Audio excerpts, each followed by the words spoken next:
Zelensky's got to get something if he's going to sell this back home. Ukraine's a democracy, right? I mean, he's got to sell this to his public and his parliament, and so the Russians have got to give him something. And I think that's where Trump, the deal maker, would be, perfect, right? I mean, can Trump pull something unique out of Putin to sell this to NATO and the Ukrainian public? And it just doesn't look like he's done that, and that's really kind of surprising given Trump's rep as a deal maker. I mean, that's what he wants us to think of him.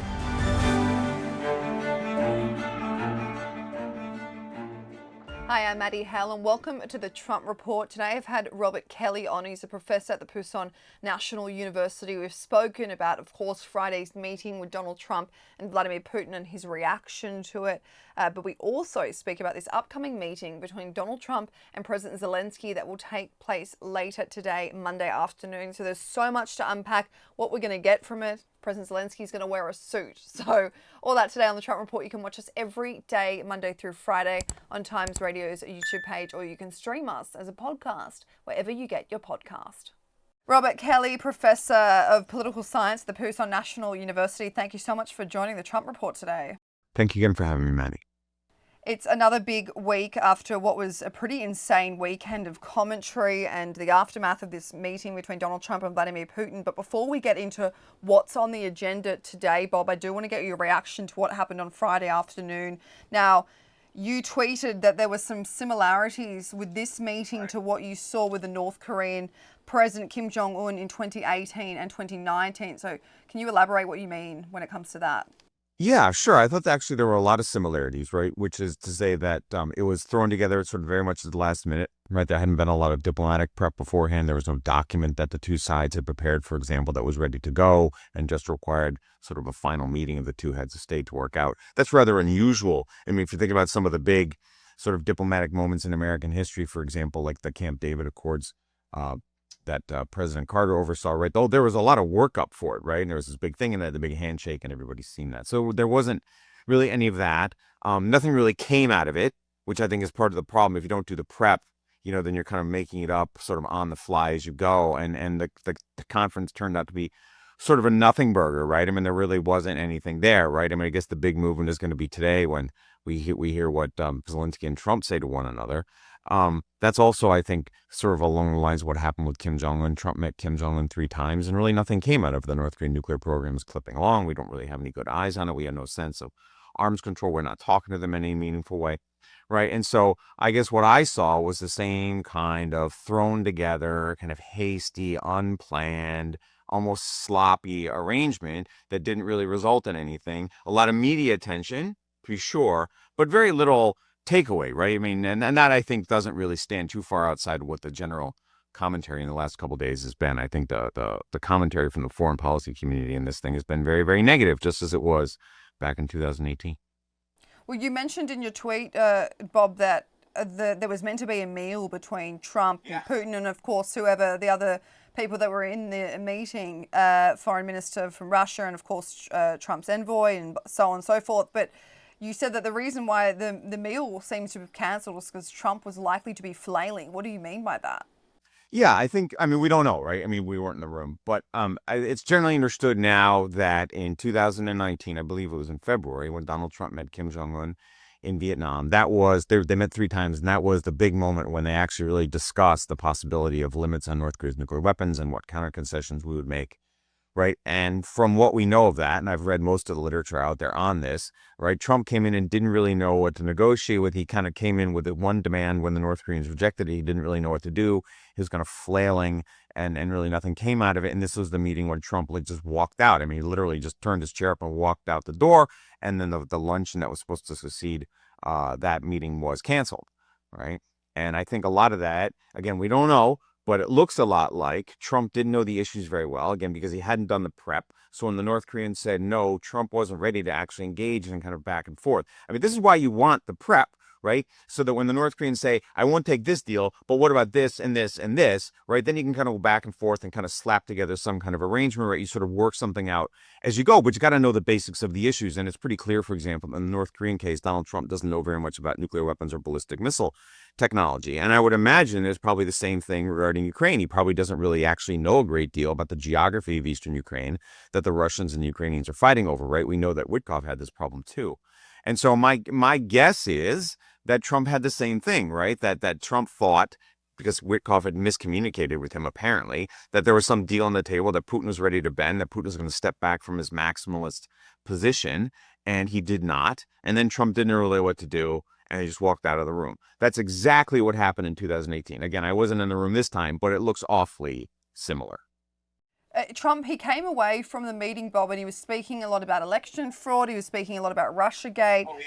And of course, Putin mentioned it in his statement and continued after. So are you under the impression that Putin may have flattered Trump into forgetting what he was really there to do? Yeah, I think there's sort of a debate out there about whether or not Putin actually said these things. I mean, on the one hand, right, we know that Donald Trump loves to sort of fluff and feather himself and make things up as he go, right? And the idea that the idea that Trump would sort of make up that Putin told him that he won the election and mail-in voting is a fraud. I mean, that's something you can hardly imagine Vladimir Putin ever talking about or caring about. So a lot of people are like, oh, well, Trump is just making it up. But on the other hand, if you think about it sort of a step further, if you take it a step further, Trump, Putin is an old KGB man, right? I mean, he's an old KGB hand. I mean, literally going back to the 1980s, right? He's been a sort of manipulator, and Trump is a fairly easy mark, I would argue, because of Trump's deep psychic need for affirmation and approval and attention, right? Trump is very psychically needy.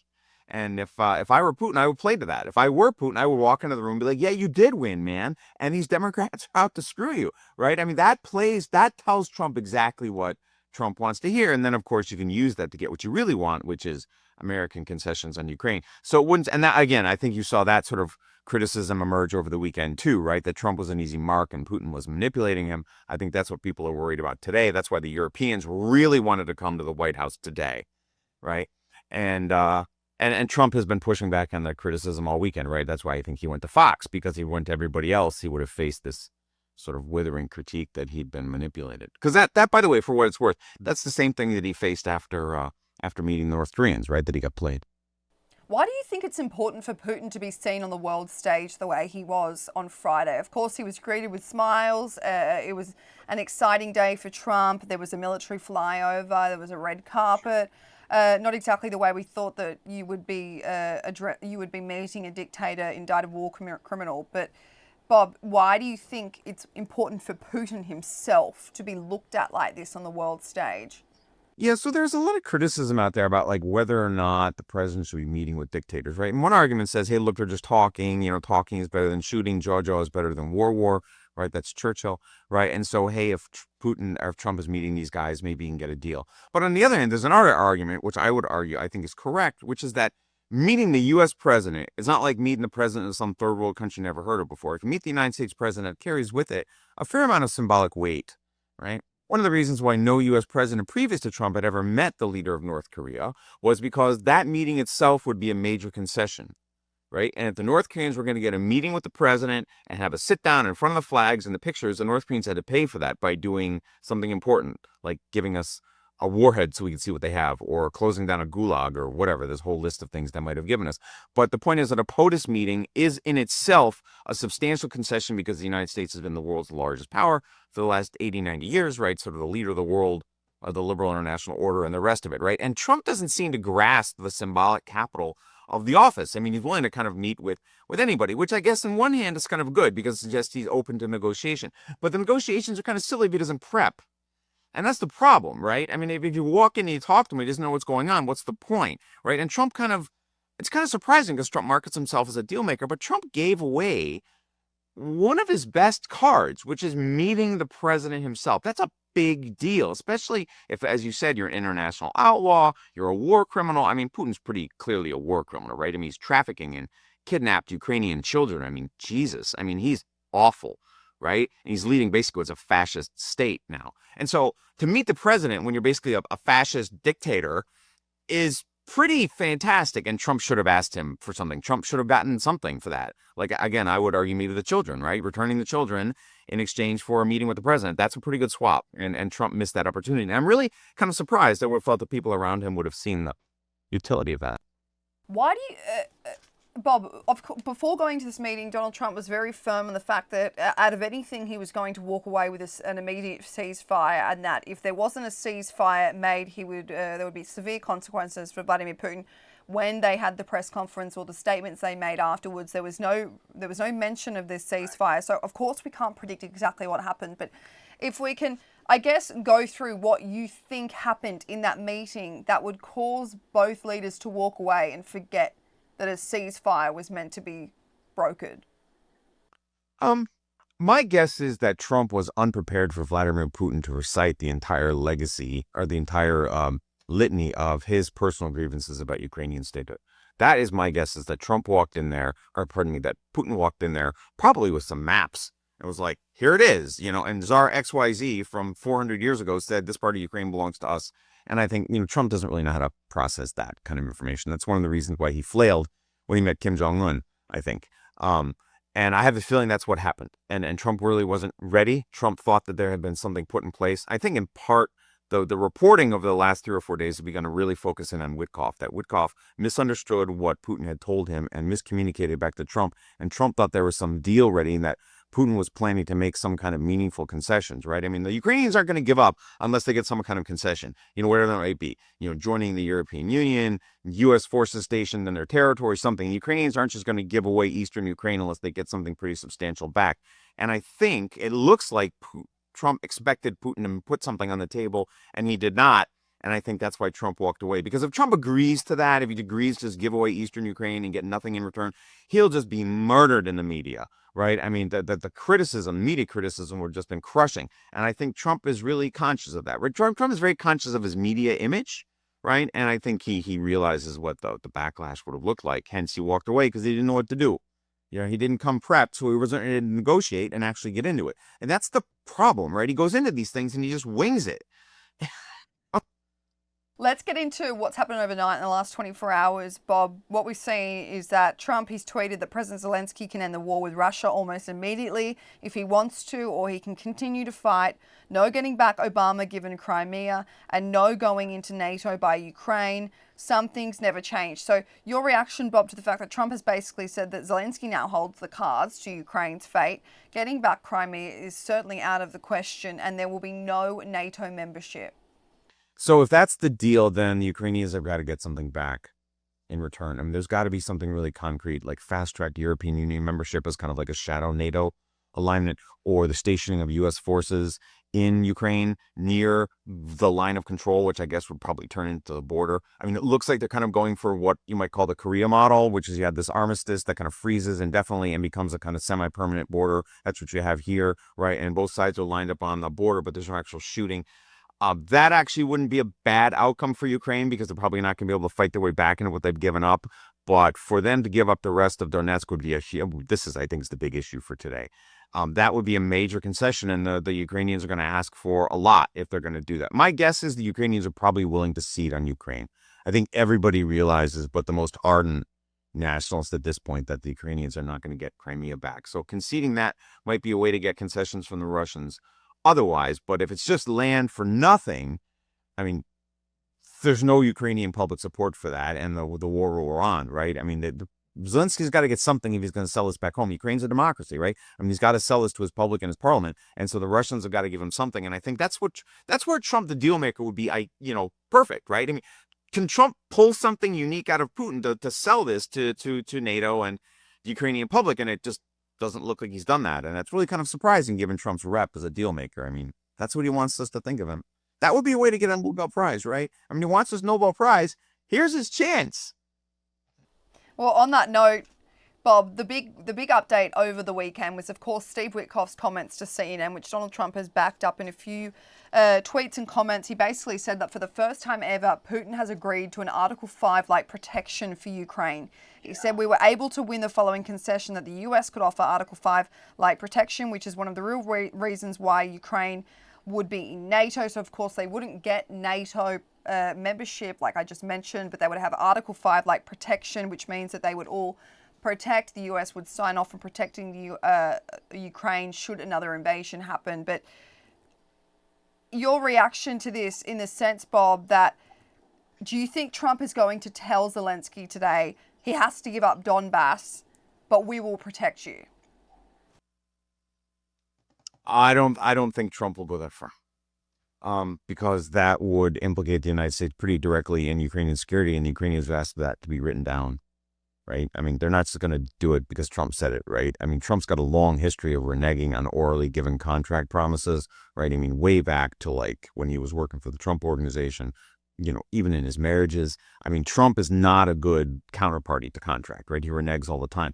So if the Ukrainians are going to get this kind of deal from Trump, they're going to ask for it to be signed. They're going to want something probably from Congress too, not just from the Trump White House, but something that will go on beyond Trump, right? They would want to see this sold to Trump's MAGA base. You want to have people like Vance and some of these sort of MAGA pundits out there, I don't like Laura Loomer or whatever these people, some kind of resonance with Trump's base. It can't just be Trump's word after a meeting of an hour. I don't think Zelensky will buy that. And I think he's probably correct to do that.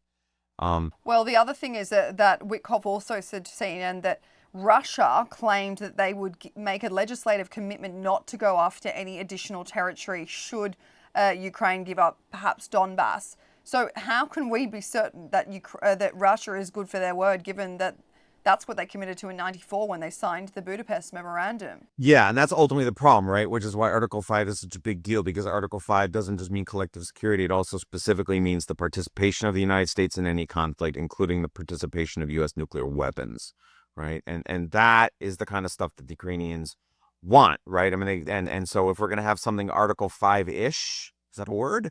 Some Article 5 outcome, and it's going to have to be written down. It can't just be, it's not enough to just say it's a deal, right? I mean, that's just that. I mean, you're talking about Ukrainian security. You're talking about the Ukrainians giving up something like, I think like 2 million people who live in these spaces that the Russians want to now like admit or take over completely. I mean, it's a lot of people, right? It's a substantial chunk of territory, right? It's something like 8% of Ukraine's territory they're asking to give away. And so the Ukrainians are going to ask for a lot. And it's probably going to not just be European reassurances. There's also got to be some kind of American component, probably not nuclear. Trump won't agree to that. But there's probably got to be some kind of American placement on the ground, I would imagine, some kind of American rotation. I don't know, 5,000 troops on some base or something like that. But I would imagine that's what Zelensky will hold out for. Well, say Zelensky and Trump just decide that the only way to peace is by giving Donbas to Russia. Currently, Russia occupies about 88% of Donbas, 75% of Donetsk, and all of Luhansk. There's around 250,000 Ukrainians currently living freely in these cities, the ones that haven't been occupied by Russian forces. So if it's handed over to Russia, Bob, those cities that will be given to Putin, those ones haven't been subjected to Russian forces and law. That would mean that 250,000, 250,000 Ukrainians will be forced to move out of these territories, assuming that they don't want to live under Russian occupation, which is probably what's going to happen. So 250,000 Ukrainians will be forced to leave their home cities. Does that not meet the definition of ethnic cleansing? Wow, that's a really good question. It's pretty close. It's pretty close. Can't say I'm enough of an expert on that to definitively say that. It sounds awfully close.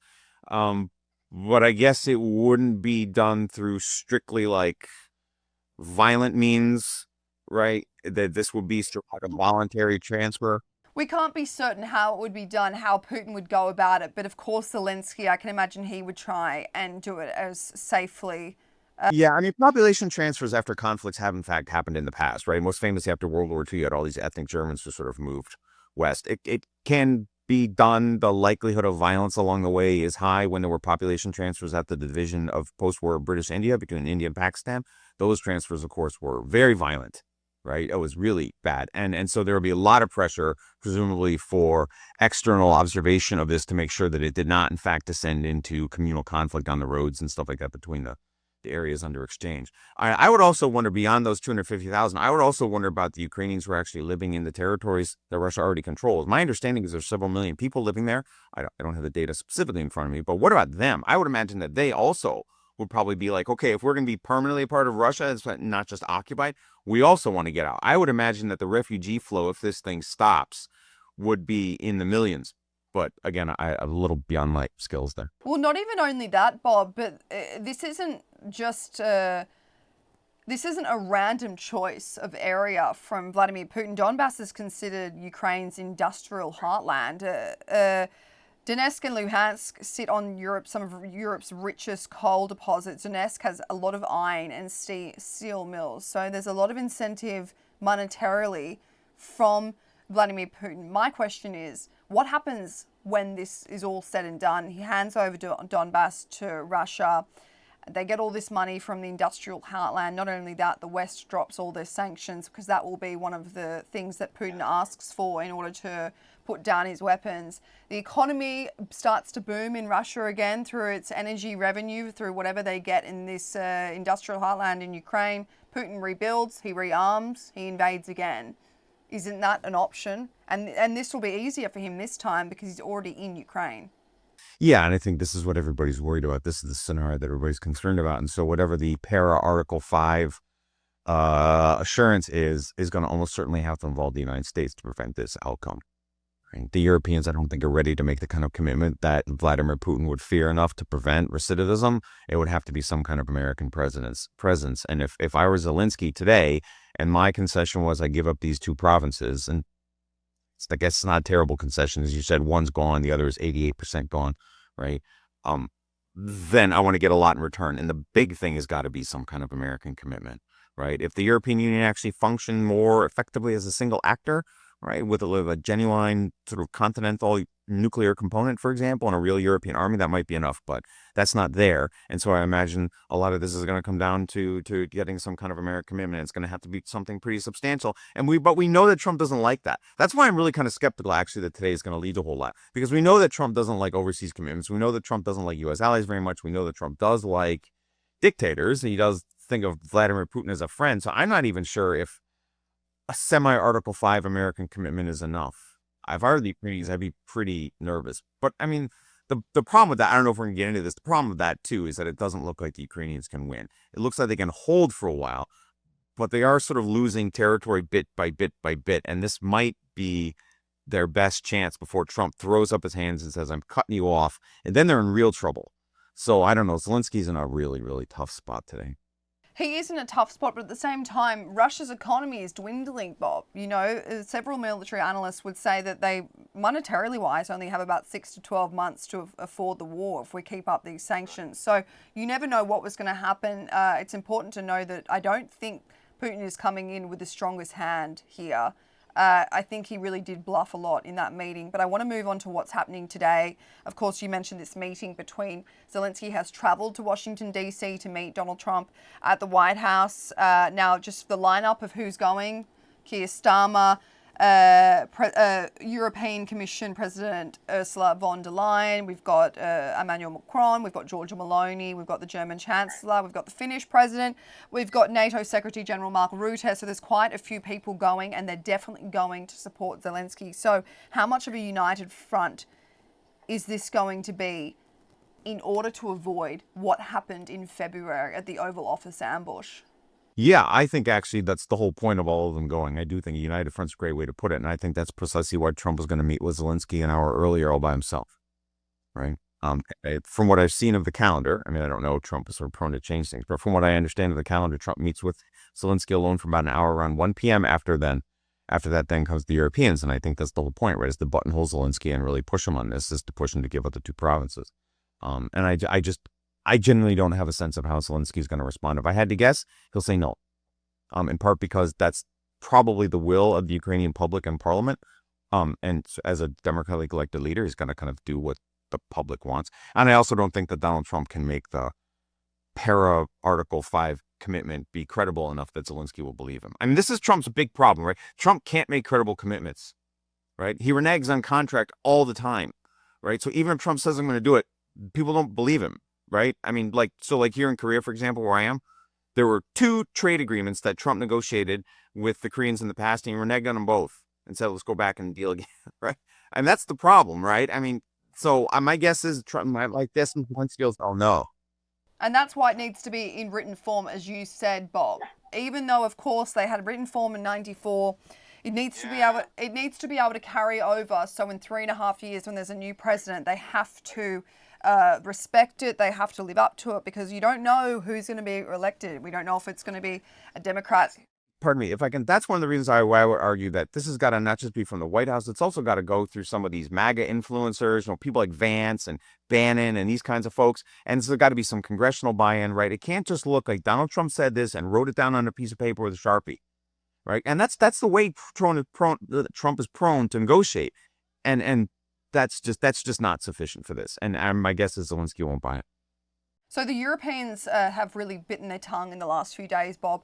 They've continued to come out and support Zelensky, but they haven't come out and really criticised Donald Trump for this meeting, whether or not they want to, whether or not they thought it was a success. It doesn't matter. It's just that they're showing face so that they don't really scare Trump away, and that this meeting this afternoon tonight goes ahead. So are you confident that if this meeting would result in a bit of conflict and back and forth like we saw in February, that Europe would be able to hold their ground and have Zelensky's back?